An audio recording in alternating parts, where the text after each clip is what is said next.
Daily Words of God. God's saving of man is not done directly using the method of the Spirit and the identity of the Spirit. For His Spirit can neither be touched nor seen by man. Neither can man draw near. If He tried to save man directly, using the perspective of the Spirit, man would be unable to receive His salvation. If God did not put on the outward form of a created man, there would be no way for man to receive this salvation. For man has no way of approaching Him. Much as no one was able to go near the cloud of Jehovah. Only by becoming a created human being, that is, only by putting His Word into the body of flesh that He is about to become, can He personally work the Word into all who follow Him. Only then can man personally see and hear His Word, and moreover, enter into possession of His Word, and by this means come to be fully saved. If God did not become flesh, no one of flesh and blood would be able to receive such great salvation, nor would a single person be saved.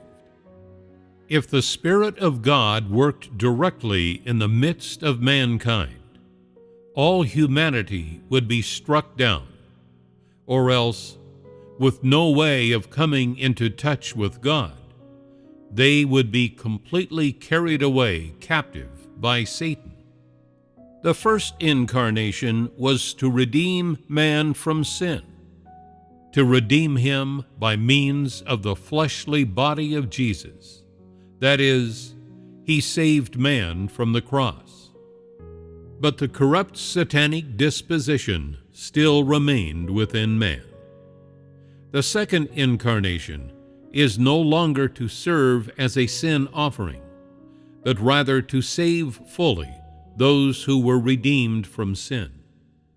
This is done so that those who have been forgiven may be delivered from their sins and made fully clean, and by attaining a changed disposition, break free of Satan's influence of darkness, and return before the throne of God.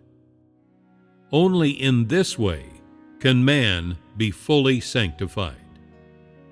After the age of law had come to an end, and beginning with the age of grace, God began the work of salvation, which continues until the last days when, in judging and chastising the human race for their rebelliousness, He will completely purify mankind. Only then will God conclude His work of salvation and enter into rest. Therefore, in the 3 stages of work, only twice has God become flesh to carry out His work among man himself. That is because only one in the 3 stages of work is to guide men in leading their lives, while the other 2 consist of the work of salvation. Only by becoming flesh can God live alongside man, experience the suffering of the world, and live in a normal body of flesh.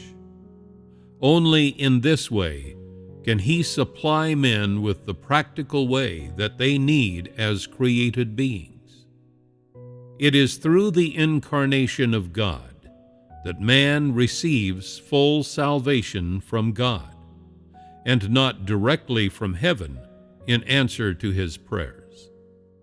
For man being of flesh and blood, he has no way of seeing the Spirit of God, much less of approaching His Spirit. All that man can come into contact with is God's incarnate flesh, and only by means of this is man able to grasp all the ways and all the truths and receive full salvation. The second incarnation will be sufficient to purge away the sins of man and to fully purify him. Hence, with the second incarnation, the entirety of God's work in the flesh will be brought to a close, and the significance of God's incarnation be made complete. Thenceforth, the work of God in the flesh will have entirely come to an end. After the second incarnation, he will not become flesh a third time for his work, for his entire management will have come to an end. The incarnation of the last days will have fully gained his chosen people, and humanity in the last days will all have been classed according to kind. He will no longer do the work of salvation, nor will he return to the flesh to carry out any work.